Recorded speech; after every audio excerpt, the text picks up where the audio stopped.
9 तारीख से रात से पूरे लाहौर की पुलिस चढ़ी हुई है। मेरा घर तोड़ दिया, मेरे मुलाजम पकड़ लिए, मेरे सेक्रेटरी को पकड़ लिया, उसके घर वालों को पकड़ लिया। 10 तारीख को कह रहे हैं कि मैं यास्मीन राशिद के साथ जाके तो मैंने थाना शादमान को जला दिया, और 11 तारीख को कह रहे हैं कि ये इन्होंने जाके कलमा चौक में कंटेनर को जला दिया और मैं लीड कर रहा था। तो मैंने कहा कि मैं पूरे लाहौर की पुलिस चप्पा चप्पा छान रही है कि मुझे गिरफ्तार करे, और मैं खुलेआम आके ये सारा कुछ कर रहा हूँ। It makes no sense at all.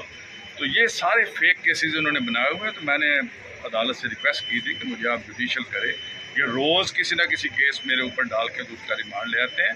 मैं ये भी कहना चाहता हूँ, और ये जो मुक़्तदर हल्के हैं और इम्पोर्टेड हुक्मरान, उन्हें कहना चाहता हूँ कि आप ये कहते हो इस तरह से दबाने से कि इमरान खान को ख़त्म कर देंगे।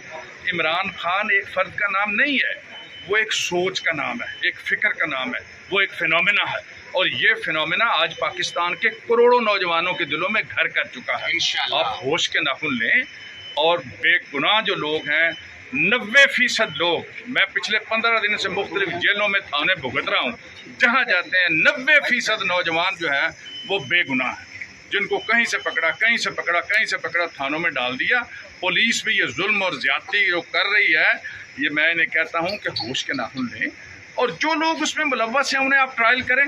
लेकिन जो बेगुनाह लोग पकड़े हुए हैं उसमें बेशुमार स्टूडेंट हैं, प्रोफेशनल लोग हैं, डॉक्टर हैं, इंजीनियर हैं, बिजनेसमैन हैं, वो क्या तासर है। इंशाल्लाह इमरान खान के साथ खड़े हैं, डटे हुए हैं, डटे रहेंगे।